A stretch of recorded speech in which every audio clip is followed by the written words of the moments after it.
Yeah. Karena ini akan menentukan cerpen-cerpen yang kita tulis selanjutnya. Nih ya, saya langsung tampilkan poin-poinnya semua, jadi tidak satu-satu. Pertama sekali kita tanya dulu diri kita, kita menulis itu untuk apa? Ada sekian banyak alasan orang menulis. Menyampaikan sesuatu, menunjukkan eksistensi diri, sebagaimana kaum milenial, menurut Pak Zainul itu suka menunjukkan eksistensi diri, narsis, ya. Mungkin salah satu bentuk narsis yang positif adalah dengan menulis cerpen misalnya. Menyalurkan hobi, mengeluarkan isi hati. Kadang-kadang ada sesuatu yang tidak bisa kita tuangkan atau tidak bisa kita ucapkan secara langsung. Kita perlu media lain untuk menjembatani. Nah, cerpen itu salah satunya. Itu berlaku pada saya. Ada sekian cerpen yang saya tulis karena saya tidak mampu mengeluarkan itu secara lugas, sehingga saya memilih cerpen sebagai cara menyampaikannya. Kemudian memelihara kenangan, mengikat ilmu, mencari penghasilan. Boleh ini sebenarnya, tetapi tentu ini jangka panjang ya. Kalau kita memang sudah punya nama, kemudian kita juga sudah menghasilkan cerpen-cerpen yang berkualitas. Cuman pesan saya, kalau untuk poin yang mencari penghasilan ini sebaiknya jangan dijadikan tujuan utama. Kemudian mencerahkan dunia. Wah, ini sepertinya ideal sekali. Iya. Banyak orang yang dengan tulisannya, bahkan cerpen, yang menurut sebagian orang itu kan fiktif, itu kan hayalan. Tapi ternyata bisa mencerahkan dunia. Mencerahkan dunia dalam artian begitu banyak orang terpengaruh dengan cerpen yang dia tulis. Saya ambil salah satu contoh karena saya dekat dengan forum Lingkar Pena. Penulisnya Mbak Helvitiana Rosa itu pernah menulis sebuah cerpen judulnya Ketika Mas Gagah Pergi. Ini saya merinding ini menceritakannya. Ketika Mas Gagah Pergi itu mampu membuat banyak remaja pada masa itu hijrah. Jadi hijrahnya itu setelah membaca cerpen Ketika Mas Gagah Pergi, merasa tersadarkan bahwa hidup kita ini sementara, kita memang remaja saat ini, nanti kita akan begini-begini, seterusnya kita akan menghadapi ini. Sampai para remaja yang membaca Ketika Mas Gagah Pergi, itu berubah dalam kehidupannya, yang semula santai, yang semula asal-asalan dalam hidup, merasa menemukan sesuatu setelah membaca cerpen itu. Penulis yang lain juga pernah bercerita dalam sebuah sesi menulis. Dia pernah menulis cerita dengan tokoh yang amburadul lah tanda petik. Jadi tokoh itu hobi naik gunung, suka traveling, kemudian bahkan sempat juga terlibat dengan narkoba. Nah, suatu hari seorang ibu mengetuk pintu rumahnya, kemudian ibu itu berkata, gara-gara baca cerita kamu, anak saya jadi pengen seperti tokoh di cerita kamu. Nah, itu kan artinya walaupun cerita yang kita tulis itu fiktif, hayalan, mampu membuat orang lain terpengaruh. Nah, banyak sekali kalau teman-teman mau mencari contoh, cerita-cerita fiksi itu yang mampu mempengaruhi orang lain. Nah, kemudian saran saya, pilihlah tujuan yang abadi. Itu teman-teman yang bisa tahu. Artinya tujuan abadi di sini ketika kita menulis, selamanya tujuan itu akan mampu membuat kita selalu menulis. Karena kalau kita memilih tujuan yang lemah, yang tidak kuat ya, ketika tujuan itu sudah tercapai, bisa jadi kita stop. Misalnya, tujuan kita mencari penghasilan dari menulis cerpen. Suatu hari kita misalnya sudah kaya raya dengan cerpen kita.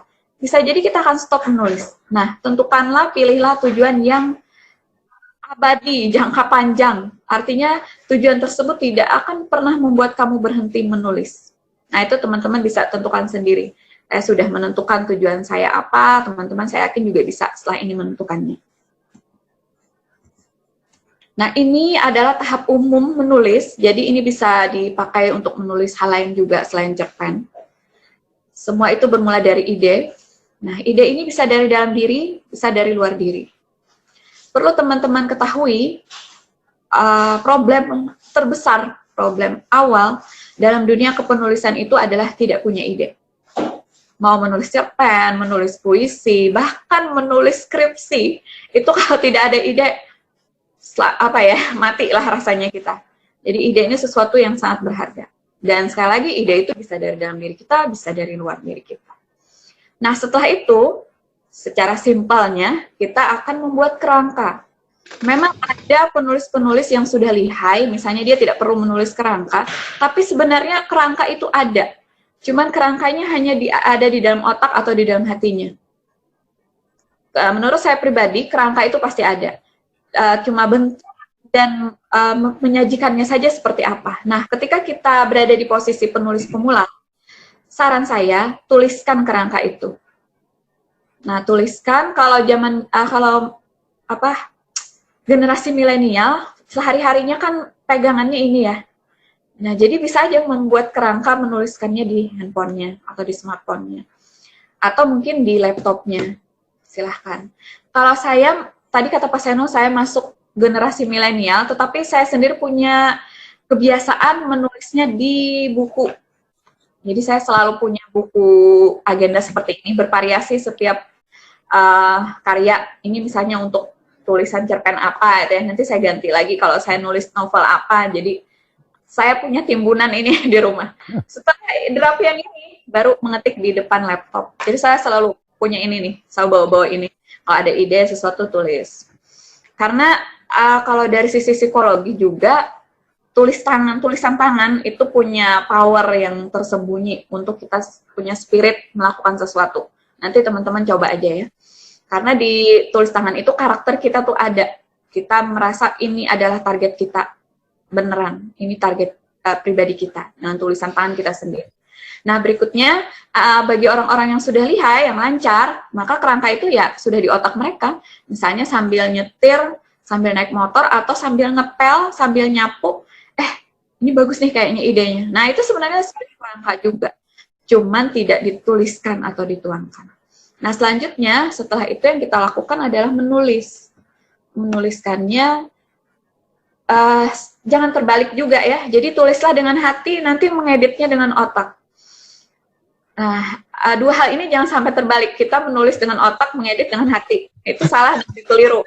Jadi ketika tulis saja, tulis saja. Apapun yang ingin kalian tulis, tulis. Tidak usah mikir dulu. Nah, nanti setelah tulisan itu jadi, target kita kan tulisannya jadi. Kalau tulisannya belum jadi, apa yang mau diedit kan? Nah, setelah jadi, baru kita edit atau kita sunting. Nah, sunting itu kerjanya otak juga. Walaupun untuk sastra ada sisi hatinya juga ya ketika menyunting. Cuman, kalau ingin karya kita bagus, berkualitas, maka usahakan ketika menyunting itu, otak kita juga lebih banyak berperan. Nah, pada kenyataannya seringkali terbalik. Ketika menulis kita pakai hati. Ketika menulis pakai otak. Jadi baru satu kalimat kita sudah mikir, apakah ini strukturnya sudah benar, subjek, predikat, objek. Lalu kita sampai berhari-hari tidak jadi-jadi tulisannya. Ada satu tips yang saya kutip dari seorang penulis, saya lupa ini namanya siapa di antara sekian yang pernah saya baca. Itu dia kasih saran seperti ini, putihkan layar. Maksudnya putihkan huruf-huruf. Kalau kita mengetik itu kan huruf hitam ya, nah kita pilih putih. Jadi ketika kita mengetik kita tidak melihat tulisan apa yang ada di layar kita. Jadi kita tidak tergoda untuk menyunting atau mengeditnya. Ketik aja sampai sudah selesai, baru kita hitamkan. Nah, kelihatan tuh apa yang mau kita sunting. Itu tips saja. Sampai hari ini saya belum mencoba tips itu sebenarnya. Karena saya masih cukup dengan dunia hitam. Maksudnya tulisan hitam ya. Belum sampai ekstrim harus memutihkan tulisan. Mungkin suatu hari saya akan mencobanya. Saya sebutkan tadi yang paling berharga itu ide ya. Cerpen tanpa ide, nol.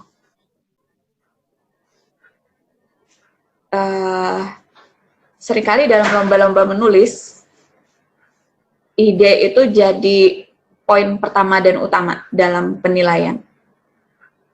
Jadi meskipun misal yang dari segi penulisan misalnya sama-sama bagus atau ada salah satunya agak kurang bagus, yang dilihat itu ide. Jadi ketika idenya itu bagus, agak jarang misalnya ditulis orang atau sesuatu lah ya bagi pembaca, nah itu yang terpilih. Ada yang menyebutnya ilham, inspirasi, apalah ya namanya. Yang jelas ide itu rancangan yang ada dalam pikiran kita, ini kalau menurut KBBI, gagasan, cita-cita. Ya, nantinya ini adalah hal penting dalam proses menghasilkan sebuah karya. Tanpa ide, tidak akan ada cerita. Tanpa ide, tidak akan ada karya. Termasuk nanti teman-teman menulis skripsi juga, ide utamanya. Nah, lantas dari mana ide itu datang? Kadang-kadang ide itu datang tidak terduga. Dalam kepenulisan saya, lebih banyak ide itu datang tidak terduga. Ketika saya duduk, kalau bahasa Banjarnya beristilah mencoba mencari ide, itu malah jarang datang. Jadi kalau tidak direncanakan, ide itu malah muncul. Nah, justru ketika sedang sibuk-sibuknya, biasanya ide cerpen itu muncul.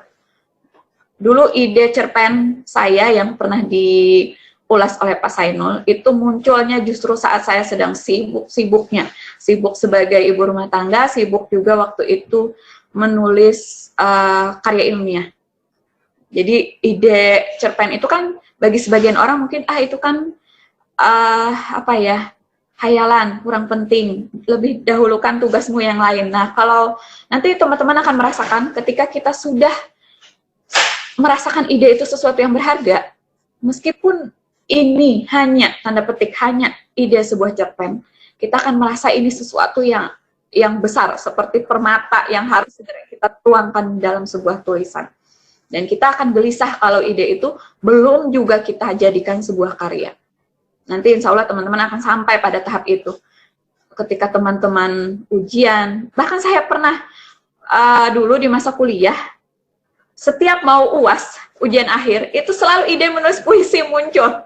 Jadi saya tidak tahu juga kenapa justru ide menulis puisi itu paling banyak munculnya ketika malam mau UAS. Jadi saya belajar itu terganggu, menulis puisi dulu, baru saya belajar. Nah, jadi ketika longgar, waktunya malah ide apa ya? Malah tidak ada. Nah, nanti mungkin teman-teman ada yang seperti itu. Saran saya, miliki bank ide. Entah itu di dalam bentuk yang seperti ini, atau teman-teman lebih canggih, milenial tadi, di laptop teman-teman punya banyak file dalam satu folder namanya bank ide. Bisa jadi dalam satu kesempatan itu teman-teman punya 3 ide. Nanti coba saja.